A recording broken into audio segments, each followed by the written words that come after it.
Chers amis auditeurs, nous voici avec Maître Sanviti, responsable d'un site internet qui a pour titre, intitulé plutôt « Justice et démocratie », dont le but est de faire prendre conscience à nos contemporains des méfaits insoupçonnés de la pénétration de l'argent mafieux.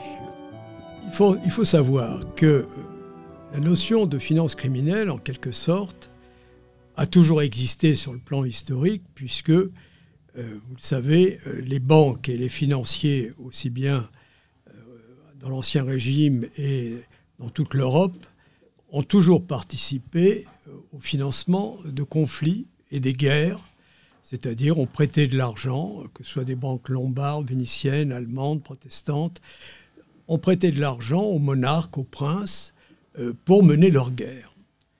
Il s'agissait effectivement de lever des troupes, d'avoir des mercenaires, et par conséquent, toute l'histoire depuis 1000 ans, n'est-ce pas, eh bien, on a vu apparaître de plus en plus cette présence de l'argent, de la finance, qui a toujours, même dans l'Antiquité, il y a eu des manipulations. La dette publique existe même dans l'Antiquité. Les États ont toujours été plus ou moins endettés.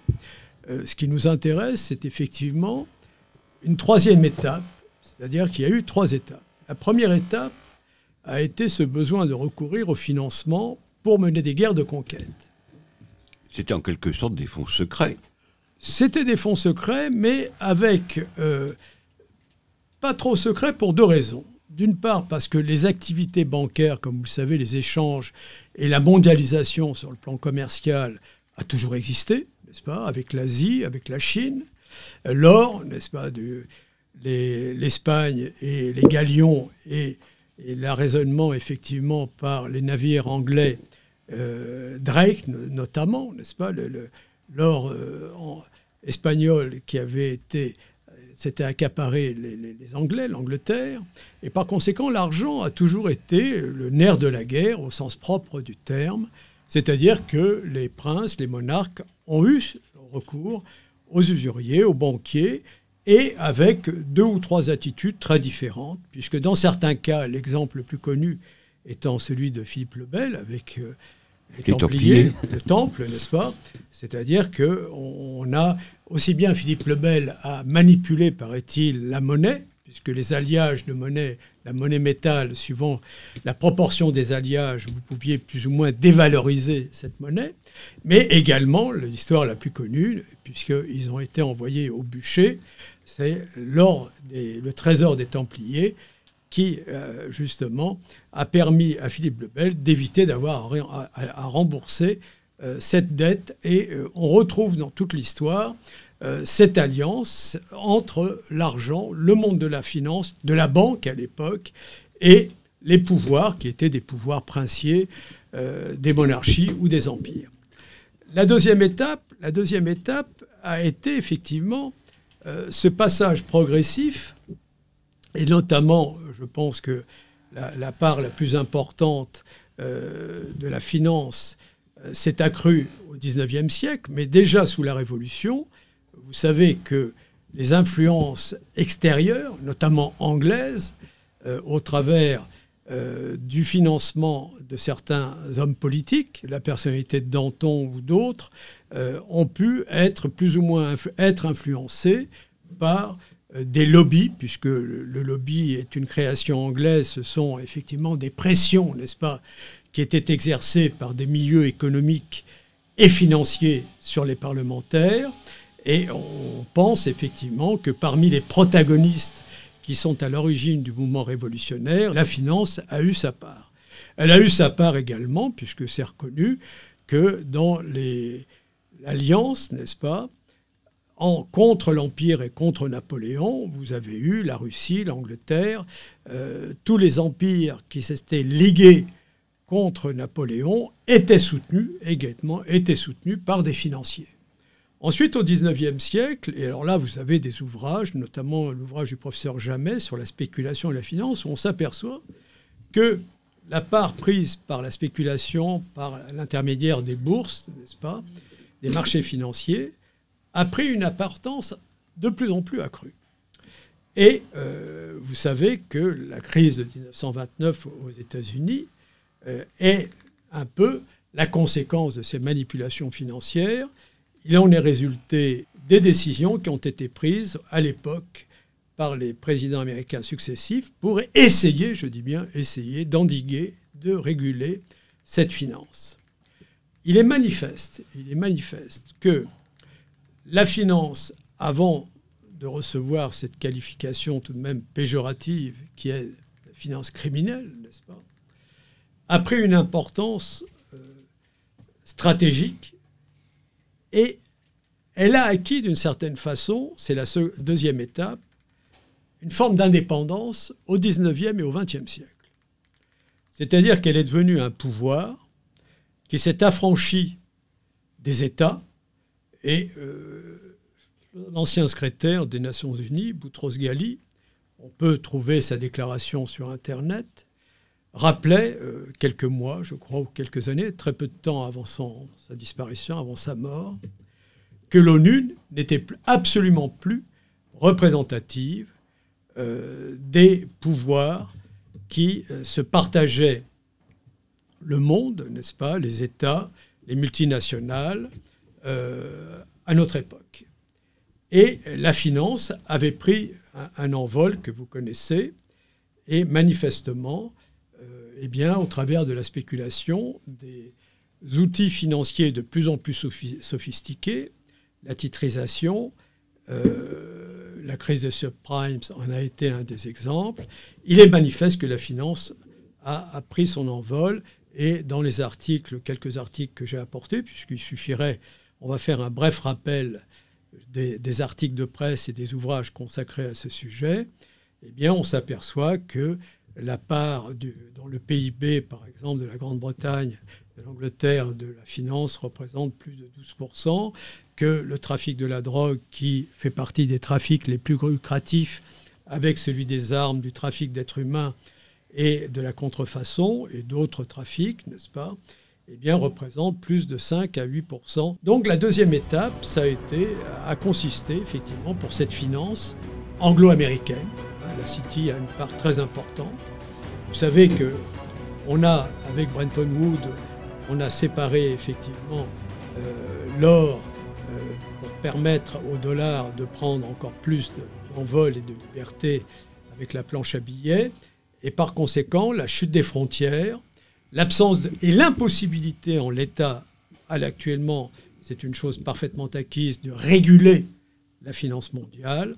Il est manifeste que la finance a pris totalement son envol et son autonomie depuis une trentaine d'années.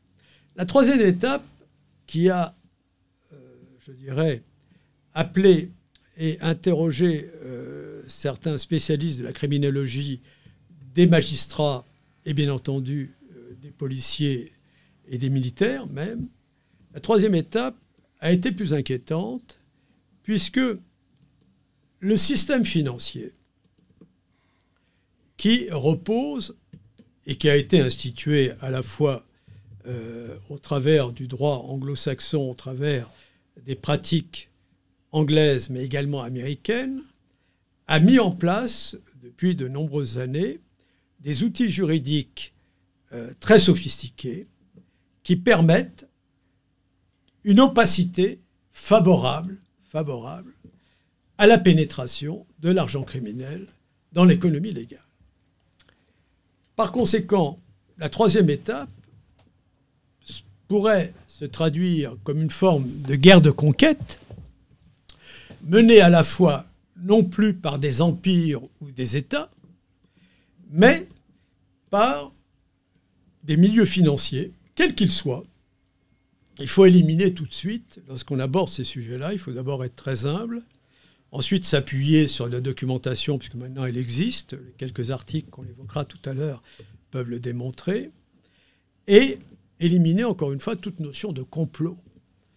Ce qui se passe tout simplement, ce sont des convergences d'intérêts, c'est-à-dire l'argent à un moment, un pays qui en est devenu la cible, eh bien un pillage, une spéculation qui permet d'accroître et d'accumuler des masses de capitaux entre quelques mains et qui permettent effectivement de détruire des économies, de créer en quelque sorte aussi une concurrence déloyale, puisqu'effectivement, les masses de capitaux que l'on va évoquer eh bien, sont telles que une économie légale, je dirais, fondée sur une économie orthodoxe, et aujourd'hui, on y revient petit à petit avec certains ouvrages, la notion de souveraineté ou de patriotisme associée à l'économie, à la nécessité d'un certain protectionnisme.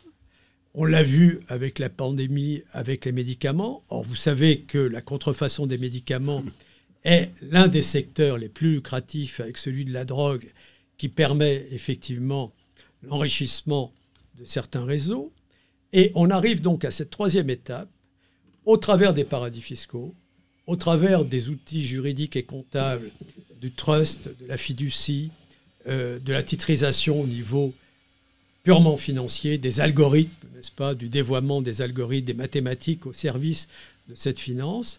On arrive à une manipulation qui fait que le blanchiment au travers des blanchisseries, c'est-à-dire on arrivait avec un paquet de dollars dans une blanchisserie ou la Pizza Connection, ou au travers des pizzas, des restaurants, eh bien, on a pu effectivement blanchir et la mafia a manipulé il y a quelques années le Nasdaq à New York. Le FBI s'y est intéressé et on n'en connaît pas trop les résultats, mais il s'agissait, dès l'instant où vous aviez 100 millions de dollars ou 1 milliard de dollars à blanchir, de faire baisser les cours de bourse, n'est-ce pas, d'avoir une cible, puisqu'il faut toujours avoir une cible, une société, d'acheter à la baisse, et ensuite, eh bien, vous faisiez remonter les cours avec ou la complicité forcée dans certains cas, parce qu'il y a eu des assassinats d'agences de notation et avec des journalistes, monter le cours de bourse et revendre, n'est-ce pas, au plus haut niveau.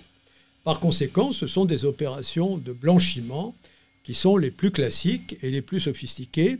Et on l'a vu avec la crise des subprimes, puisque dans un titre, vous pouvez avoir à la fois un mélange, un cocktail de produits, ce que l'on appelle plus ou moins pourris, et la patate chaude, lorsqu'elle arrive, n'est-ce pas, au dernier enchérisseur, au dernier acquéreur, lorsqu'il veut la revendre, eh bien, le titre s'est effondré, il n'y a plus rien. Et à l'époque, la notion de criminalité, de finance criminelle ne pouvait pas exister, puisque lorsque le vainqueur, n'est-ce pas, les banques et la finance ont même financé Hitler, tant que Hitler pouvait être le rempart contre Staline et contre le bolchevisme, il y a eu des hésitations.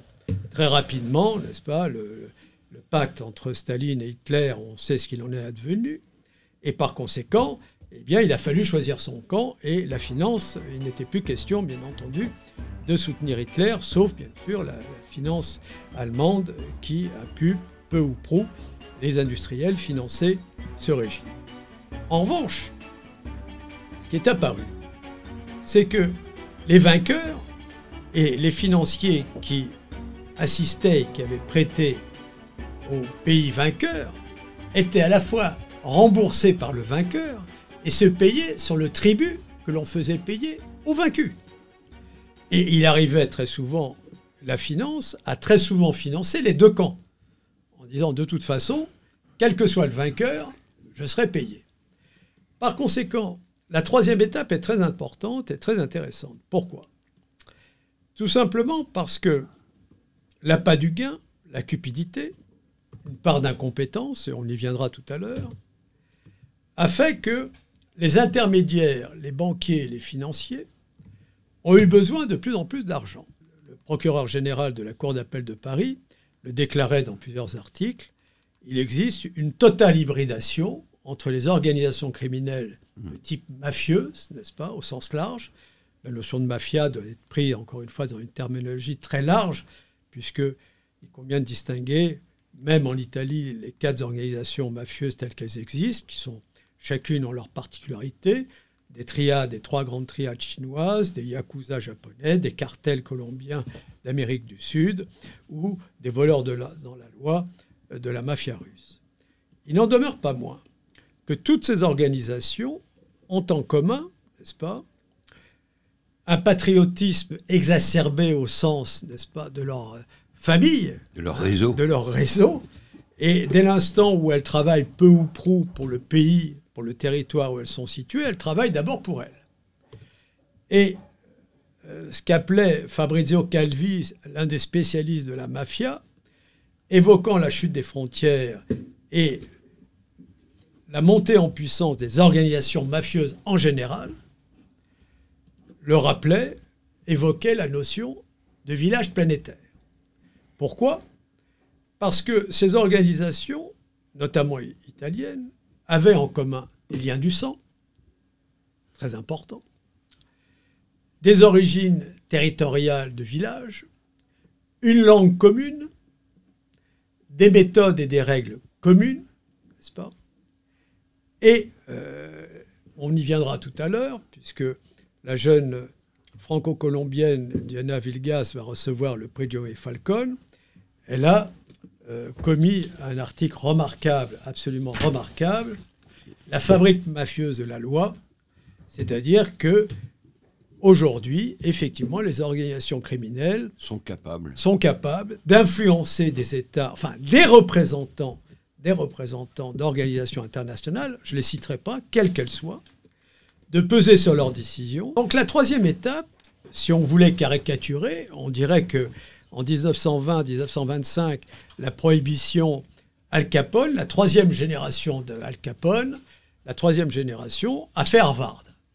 Et ils ont fait Harvard, ils sont rentrés dans le capital de certains établissements financiers, de banques, de laboratoires pharmaceutiques ou de compagnies d'assurance. Il suffit aujourd'hui de prendre en considération ceux qui se sont intéressés à cette pénétration. Tout d'abord, vous avez effectivement le ministère de l'Intérieur et les services de police. Vous avez eu, par exemple, le Centre national d'études et de formation de la police nationale, conférence débat sur les mafias, un rapport absolument remarquable sur l'analyse du phénomène, n'est-ce pas, et sur les retombées financières. Le Sénat s'est inquiété de l'ampleur prise par le trafic de la drogue dans l'espace Schengen. Et vous avez un rapport qui est de 1992, établi par Gérard Larcher, sur la mission commune d'information chargée d'examiner la mise en place et le fonctionnement de la Convention d'application de l'accord de Schengen sur le trafic de la drogue. Donc, il y avait eu une prise de conscience. Un ouvrage tout à fait pédagogique, didactique, mais qui date de 1996 ou 1998, sous le patronage de plusieurs magistrats, italiens, suisses, justement, sur la pénétration, la criminalité financière en images. Un monde sans loi, document qui est absolument fondamental parce qu'il est très pédagogique et bien que ils doivent être actualisés aujourd'hui, ce qui est important, c'est que effectivement, des journalistes également, et là il y a un article qui est absolument remarquable, qui résume tout d'ailleurs. C'est un article publié dans Le Monde diplomatique en 2000. État, mafia et transnationales s'entendent comme larrons en foire. Et je lui ferai une petite lecture. Abandon de souveraineté, mondialisation libérale, permettant aux capitaux de circuler sans contrôle d'un bout à l'autre de la planète, ont favorisé l'explosion d'un marché de la finance hors la loi, moteur de l'expansion capitalistique et lubrifié par les profits de la grande criminalité. Ça résume l'article, donc je n'irai pas plus loin. Donc on arrive à un monde sans loi. Ce qui nous intéresse, ce sont les réformes institutionnelles susceptibles de favoriser la démocratie et la justice. Cette mondialisation qui s'accélère aujourd'hui favorise au fond cette hybridation de la finance est une menace pour les souverainetés nationales. Tout à fait. Et pour l'autonomie des peuples. Tout à fait. Ou la démocratie, ou quelle que soit une forme de démocratie. Pour édulcorer, on ne parle plus de corruption, on parle de conflit d'intérêts, n'est-ce pas ? Vous voyez que la Caisse des dépôts s'est également intéressée. Alors, lorsque l'on prend connaissance du rapport annuel de l'argent dans le monde, vous avez effectivement du rapport moral, vous avez des textes et les auteurs de ces articles font preuve, sont relativement complexes. En revanche, ce qui est très important, c'est que la notion de criminalité financière n'est pas facile à définir. Il n'en existe pas de définition juridique. On parle souvent de criminalité économique et financière. ce qui renvoie à de très nombreuses infractions, détaillées et réprimées par le Code pénal et les nombreuses réglementations spécifiques. Ça résume tout. Ça résume tout. Les États ont perdu, pour la plupart d'entre eux, ont perdu toute souveraineté. Les ONG ne sont pas des fois les masques des mafieux? Alors, les ONG, vous aviez un ouvrage qui s'appelle Association lucrative sans but, n'est-ce pas? De la même façon que vous avez des associations qui ont pu être créées et dont on a détourné en quelque sorte la vocation pour permettre d'avoir une clientèle, leur permettre de recevoir des subventions, de promouvoir des idées, une idéologie qui peut être plus ou moins mortifère parfois. Je dirais que ces associations comme les ONG peuvent, en fonction de la provenance du financement et de son objectif, avoir effectivement justifié la qualification de criminel. Pourquoi j'évoque justement le rapport moral de l'argent dans le monde et la démocratie? C'est fondamental. C'est fondamental. Cette citation de Camus, mal nommer les choses, c'est ajouter au malheur du monde. On entend beaucoup d'hommes politiques reprendre cette citation. Ce que demande le citoyen, n'est-ce pas,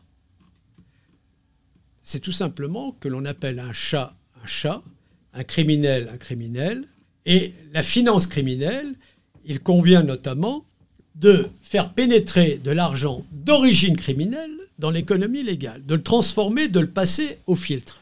Il faut voir que, par exemple, la finance anglaise est très ancienne. La City, la place du Lord Mayor de la City est importante sur l'échiquier des institutions d'Angleterre, n'est-ce pas? Il a une place prépondérante et il pèse sur la politique de l'Angleterre. Bien.